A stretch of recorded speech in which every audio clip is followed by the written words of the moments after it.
Everyone, welcome to Lasha cooking channel. ನಾನಿವತ್ತು ನಿಮಗೆ ಒಂದೇ ಹಿಟ್ಟಿನಲ್ಲಿ 2 ರೀತಿಯಾದಂಥ ರುಚಿಕರವಾದಂತಹ ಪಡ್ಡು ರೆಸಿಪಿಯನ್ನು ಮಾಡೋದನ್ನು ತೋರಿಸ್ಕೊಡ್ತಾ ಇದ್ದೀನಿ. ಇದು ತುಂಬಾ ಹೆಲ್ತಿ ಆ್ಯಂಡ್ ಟೇಸ್ಟಿ ರೆಸಿಪಿ ಅಂತಲೇ ಹೇಳ್ಬೋದು. ಹಾಗೆ ವಿಡಿಯೋ ಸ್ಟಾರ್ಟ್ ಮಾಡಲಿಕ್ಕಿಂತ ಮುಂಚೆ ನೀವಿನ್ನೂ ನಮ್ಮ ಚಾನಲನ್ನು ಸಬ್ಸ್ಕ್ರೈಬ್ ಮಾಡ್ಕೊಂಡಿಲ್ಲ ಅಂತಂದರೆ ಈಗಲೇ ಸಬ್ಸ್ಕ್ರೈಬ್ ಮಾಡ್ಕೊಳ್ಳೋದನ್ನು ಕೂಡ ಮರಿಬೇಡಿ. ಬನ್ನಿ ಇದನ್ನು ಹೇಗೆ ಮಾಡೋದಂತ ತೋರಿಸ್ಕೊಡ್ತಾ ಇದ್ದೀನಿ. ಮೊದಲಿಗೆ ನಾನಿಲ್ಲಿ ಸೋನಾ ಮಸೂರಿ ರೈಸನ್ನು ತೊಗೊಂಡಿದ್ದೀನಿ. ಸುಮಾರು 1 ಕಪ್ಪಷ್ಟು ತಗೊಂಡ್ಬಿಟ್ಟು ಅದನ್ನು 2 ರಿಂದ 3 ತಾಸು ನೆನೆ ಹಾಕಿ ಇಟ್ಕೊಂಡಿದ್ದೀನಿ. ಹಾಗೆ 1 ಕಪ್ಪಷ್ಟು ಜೋಳವನ್ನು ಕೂಡ 3 ರಿಂದ 4 ತಾಸು ಅದನ್ನು ಕೂಡ ನೆನೆ ಹಾಕಿ ರೆಡಿ ಮಾಡಿ ಇಟ್ಕೊಂಡಿದ್ದೀನಿ. ಅದ್ರ ಜೊತೆಗೆ ಅರ್ಧ ಕಪ್ಪಷ್ಟು ಉದ್ದಿನಬೇಳೆ ಕೂಡ ನೆನೆ ಹಾಕಿ ಇಟ್ಕೊಂಡಿದ್ದೀನಿ. ಈಗ ಇವು 3 ಕೂಡ ಚೆನ್ನಾಗಿ ತೊಳೆದ್ಬಿಟ್ಟು ಮಿಕ್ಸಿ ಜಾರಿಗೆ ಸೇರಿಸ್ಕೊಳ್ತಾ ಇದ್ದೀನಿ.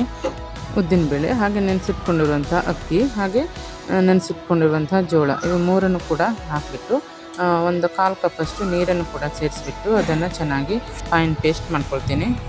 ನೋಡಿ, ಈ ರೀತಿಯಾಗಿ ನುಣ್ಣಗೆ ರುಬ್ಕೊಳ್ಬೇಕು. ಇಡ್ಲಿ ಪ್ಯಾಟರ್ನ್ಗೆ ಅಥವಾ ದೋಸೆ ಪ್ಯಾಟರ್ನ್ ಯಾವ ರೀತಿ ನೀವು ಮಾಡ್ಕೊಳ್ತೀರಲ್ಲ ಅದೇ ರೀತಿಯಾಗಿ ಸ್ವಲ್ಪ ಗಟ್ಟಿಯಾಗಿ ಅದನ್ನು ಮಾಡ್ಕೊಳ್ಬೇಕು. ಹಾಗೆ ಮಿಕ್ಸಿ ಜಾರನ್ನು ತೊಳೆದಂಥ 2 ರಿಂದ 3 ಟೇಬಲ್ ಸ್ಪೂನ್ ನೀರನ್ನು ಕೂಡ ಸೇರಿಸ್ಬಿಟ್ಟು ಚೆನ್ನಾಗಿ ಮಿಕ್ಸ್ ಮಾಡಿ ಅದನ್ನು ಒಂದು ಮುಚ್ಚಳವನ್ನು ಮುಚ್ಚಿ ಓವರ್ನೈಟ್ ಹಾಗೆ ಬಿಡ್ತೀನಿ.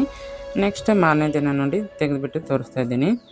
ಈಗ ನಾನು ಇದಕ್ಕೆ ರುಚಿಗೆ ತಕ್ಕಷ್ಟು ಉಪ್ಪನ್ನು ಕೂಡ ಸೇರಿಸ್ಬಿಟ್ಟು ಚೆನ್ನಾಗಿ ಮಿಕ್ಸ್ ಮಾಡ್ಕೊಳ್ತೇನೆ. ನೋಡಿ, ಈ ರೀತಿ ಗಟ್ಟಿಯಾಗಿ ಇರಬೇಕು ಅದು. ಇದಕ್ಕೆ ಮತ್ತೆ ನೀರನ್ನು ಸೇರಿಸಬಾರ್ದು.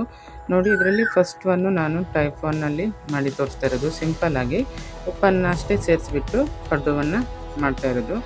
ನಾರ್ಮಲಾಗಿ ಈ ಮಕ್ಕಳು ತರಕಾರಿಗಳನ್ನು ಸೇರಿಸಿದ್ರೆ ತಿನ್ನಲ್ಲ, ಅವರಿಗೆ ಈ ರೀತಿಯಾಗಿ ನೀವು ಮಾಡಿಕೊಡ್ಬೋದು. ನೋಡಿ, ಈ ರೀತಿ ಪಡ್ಡನ್ನು ಹಾಕಿಬಿಟ್ಟು ನೆಕ್ಸ್ಟ್ ಅದನ್ನು ಲಿಡ್ನ ಕ್ಲೋಸ್ ಮಾಡಿ 2 ರಿಂದ 3 ನಿಮಿಷ ಕಮ್ಮಿ ಊರಿನಲ್ಲಿ ನಾವು ಅದನ್ನು ಕುಕ್ ಮಾಡ್ಕೊಳ್ಬೇಕು.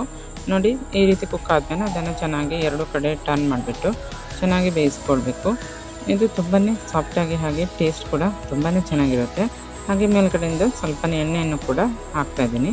2 ಕಡೆ ಚೆನ್ನಾಗಿ ಬೆಂದ ನಂತರ ಅದನ್ನು ಒಂದು ಪ್ಲೇಟಿಗೆ ತೆಗೆದಿಟ್ಕೊಳ್ತೀನಿ.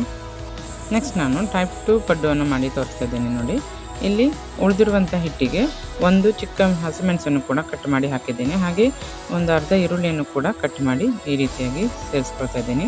ಹಾಗೆ ಕೊತ್ತಂಬರಿ ಸೊಪ್ಪನ್ನು ಕೂಡ ಸ್ವಲ್ಪ ಸೇರಿಸ್ಬಿಟ್ಟು ತುರಿದಂಥ ಈ ಕ್ಯಾರೋಟನ್ನು ಕೂಡ ಹಾಕ್ಕೊಳ್ತಾ ಇದ್ದೀನಿ. ಇಲ್ಲಿ ಶುಂಠಿ ಮತ್ತು ಕರಿಬೇವಿನ ಎಲೆಗಳನ್ನು ನೀವು ಸೇರಿಸ್ಕೊಳ್ಬೋದು. ನೆಕ್ಸ್ಟ್ ನೋಡಿ, ಇವೆಲ್ಲವನ್ನು ಸೇರಿಸಾದ ನಂತರ ಚೆನ್ನಾಗಿ ನಾನು ಮಿಕ್ಸ್ ಮಾಡ್ಕೊಳ್ತೀನಿ. ಈ ರೀತಿ ಮಿಕ್ಸ್ ಆದ ನಂತರ ಮತ್ತೆ ಈ ಪಡ್ಡು ತವಾಗೆ ಎಣ್ಣೆಯನ್ನು ಸವರ್ಬಿಟ್ಟು ಇಲ್ಲಿ ಪ್ಯಾಟರ್ನನ್ನು ಹಾಕ್ತಾಯಿದ್ದೀನಿ. ನೋಡಿ, ಈ ರೀತಿಯಾಗಿ ಎಲ್ಲ ಹಿಟ್ಟನ್ನು ನಾವು ಪಡ್ಡು ಹಾಕ್ಕೊಳ್ಬೇಕು. ನೆಕ್ಸ್ಟ್ ಅದನ್ನು ಲಿಡ್ನ ಕ್ಲೋಸ್ ಮಾಡಿ 2 ರಿಂದ 3 ನಿಮಿಷ ಕುಕ್ ಮಾಡಿ ಅದನ್ನು ಇನ್ನೊಮ್ಮೆ ಟರ್ನ್ ಮಾಡ್ಕೊಳ್ಬೇಕು.